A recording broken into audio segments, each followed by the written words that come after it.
राम राम राम राम राम राम राम राम राम राम राम नारायण नारायण। है सो सुंदर है सदा, नहीं सो सुंदर नाय, नहीं सो प्रगट देखिए, है सो दिखे नाय। है सदा है और नहीं कभी नहीं है दिखने में नहीं आता, पर नहीं दिखने में आता है। क्योंकि जिसके द्वारा हम नहीं को देखते हैं वे मन बुद्धि इंद्रियां भी तो नहीं के अंश हैं। त्रिपुटी में देखना सजातीयता में होता है, अर्थात त्रिपुटी से होने वाला ज्ञान कर्ण सापेक्ष है और उसमें सजातीय होना आवश्यक है। अतः नहीं के द्वारा नहीं को ही देखा जा सकता है का ज्ञान नहीं होता। है का ज्ञान त्रिपुटी से रहित कर्ण निरपेक्ष है। नहीं की स्वतंत्र सत्ता न होने पर भी है की सत्ता से उसकी सत्ता दिखती है ही नहीं का प्रकाशक और आधार है। जिस प्रकार नेत्र से संसार को देख सकते हैं पर नेत्र से नेत्र को नहीं देखते, क्योंकि जिससे देखते हैं वह नेत्र है। इसी प्रकार जो सबको जानने वाला है उस परमात्मा को कैसे और किसके द्वारा जाना जा सकता है। विज्ञातारम मरे केन भी जानियात, बृहदारण्यक उपनिषद। जो है से प्रकाशित होता है वह है को कैसे प्रकाशित कर सकता है। अपने आप में स्थित तत्व का अनुभव अपने आप से ही हो सकता है, इंद्रियां मन बुद्धि आदि से नहीं। अपने आप से होने वाला ज्ञान स्वाधीन होता है और मन बुद्धि आदि से होने वाला ज्ञान पराधीन होता है। अपने आप में स्थित तत्व का अनुभव करने के लिए किसी दूसरे की सहायता लेने की जरूरत भी नहीं है। कानों से सुनने, मन से मनन करने, बुद्धि से विचार करने आदि उपायों से कोई तत्व को नहीं जान सकता। नहीं वो वाचा न मनसा प्राप्तुम शक्यो न चक्षुषा, कठोपनिषद। कारण कि इंद्रियां मन बुद्धि देश काल वस्तु आदि सब प्रकृति के कार्य है।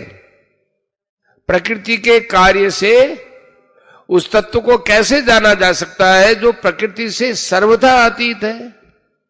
अतः प्रकृति के कार्य का त्याग करने पर ही, अर्थात उससे संबंध विच्छेद करने पर ही तत्व की प्राप्ति होती है और अपने आप में होती है। साधक से सबसे बड़ी गलती यह होती है कि वह जिस रीति से संसार को जानता है उसी रीति से परमात्मा को भी जानना चाहता है, जबकि संसार को जानने की और परमात्मा को जानने की रीतियां अलग अलग हैं।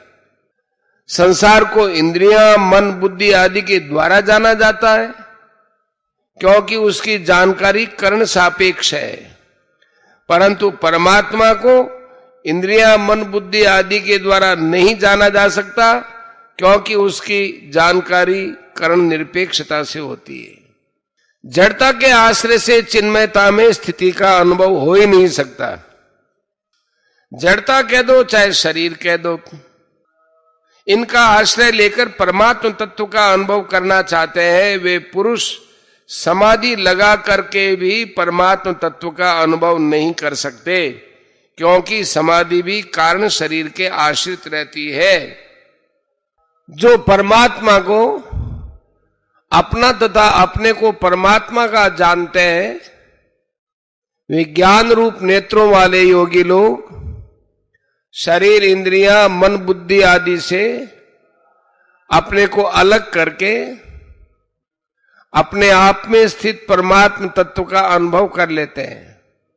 परंतु जो शरीर को अपना और अपने को शरीर का मानते हैं वे विमूढ़ और अकृतात्मा पुरुष शरीर, इंद्रियां, मन, बुद्धि आदि के द्वारा यत्न करने पर भी अपने आप में स्थित परमात्म तत्व का अनुभव नहीं कर पाते। दूसरी, आत्मनि अवस्थितम पदों में भगवान ने अपने को संपूर्ण प्राणियों की आत्मा में स्थित बताया है। इसका अनुभव करने के लिए साधक को ये 4 बातें दृढ़ता पूर्वक मान लेनी चाहिए। पहली, परमात्मा यहां है। दूसरी, परमात्मा अभी है। तीसरी, परमात्मा अपने में है। और चौथी, परमात्मा अपने है। परमात्मा सब जगह होने से यहां भी है, सब समय में होने से अभी भी है, सब में होने से अपने में भी है, और सबके होने से अपने भी हैं। इस दृष्टि से परमात्मा को यहां होने से उनको प्राप्त करने के लिए दूसरी जगह जाने की आवश्यकता ही नहीं है। अभी होने से उनकी प्राप्ति के लिए भविष्य की प्रतीक्षा करने की आवश्यकता ही नहीं है।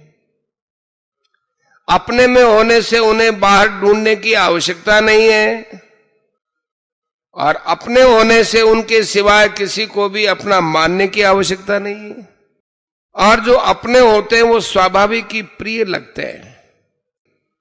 प्रत्येक साधक के लिए उपर्युक्त 4 बातें अत्यंत महत्वपूर्ण और तत्काल लाभदायक है। साधक को ये 4 बातें दृढ़ता से मान लेनी चाहिए। समस्त साधनों का ये सार साधन है। इसमें किसी योग्यता, अभ्यास, गुण आदि की जरूरत नहीं है।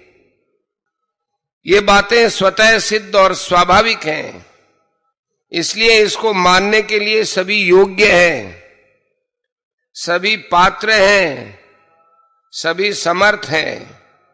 शर्त यही है कि वे एकमात्र परमात्मा को ही चाहते हों। यतन्तोप्यकृतात्मानो नैनम पश्यन्त्य चेतसः। जिन्होंने अपना अंतःकरण शुद्ध नहीं किया है, उन पुरुषों को यहां अकृतात्मानः कहा गया है। सत असत के ज्ञान को महत्व न देने के कारण ऐसे पुरुषों को अचेतसः कहा गया है। जिनके अंतःकरण में संसार के व्यक्ति, पदार्थ आदि का महत्व बना हुआ है, और जो शरीर आदि को अपना मानते हुए उनसे सुख भोग की आशा रखते हैं, ऐसे सभी पुरुष अकृतात्मान है और अचेत सह है। ऐसे पुरुष तत्व की प्राप्ति तो चाहते, पर वे शरीर, मन, बुद्धि आदि जड़ पदार्थों की सहायता से चेतन परम तत्व को प्राप्त करना चाहते हैं। परंतु परमात्मा जड़ पदार्थों की सहायता से नहीं मिल सकते, प्रत्युत जड़ता के त्याग से ही मिलते हैं। इस श्लोक में यतन्त 2 बार आया है। भाव यह है कि यत्न करने में समता होने पर भी एक ज्ञानी पुरुष तो तत्व का अनुभव कर लेता है और मूढ़ नहीं कर पाता।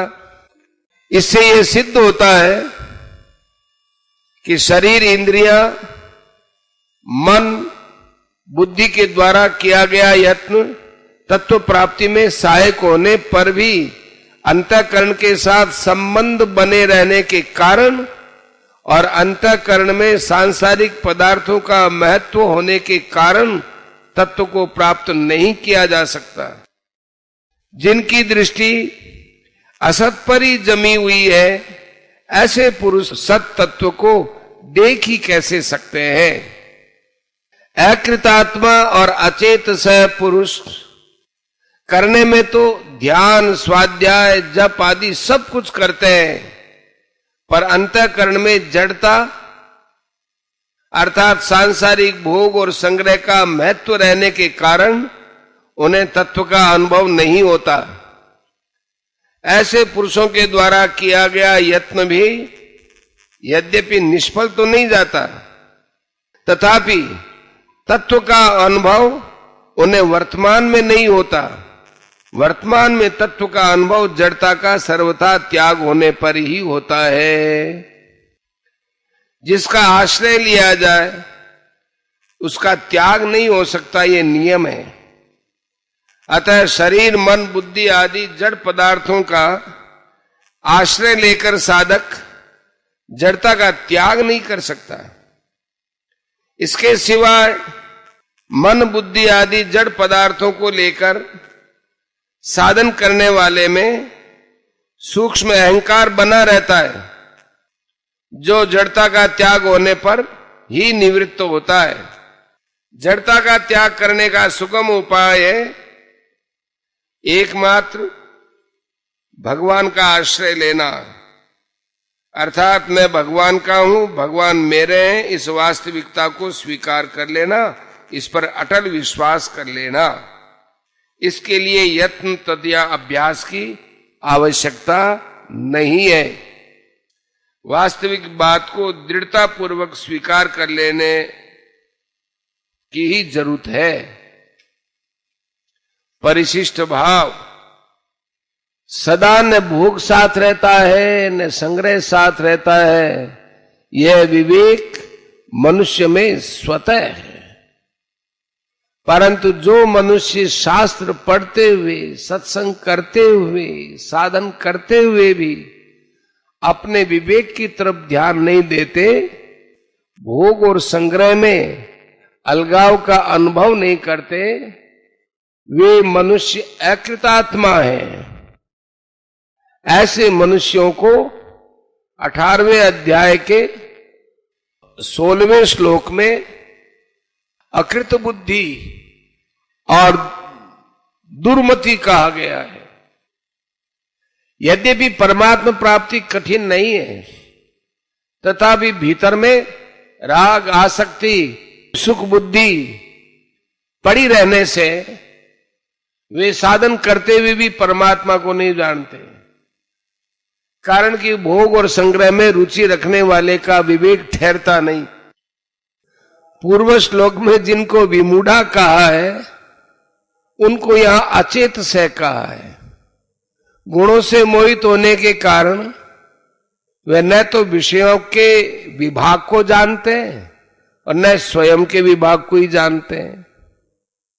अर्थात भोगों का संयोग वियोग अलग है और स्वयं भी अलग है, ऐसा नहीं जानते।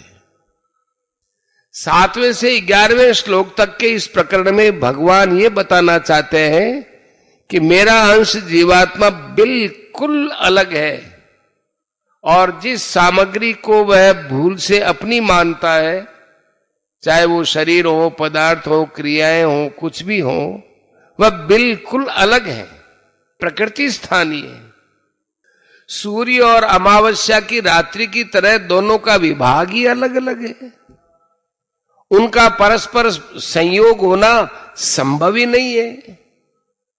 जो उपर्युक्त जड़ और चेतन दोनों के विभाग को सर्वथा अलग अलग देखता है, वही ज्ञानी है और वही योगी है। परंतु जो इन दोनों को मिला हुआ देखता है, वह अज्ञानी है और भोगी है।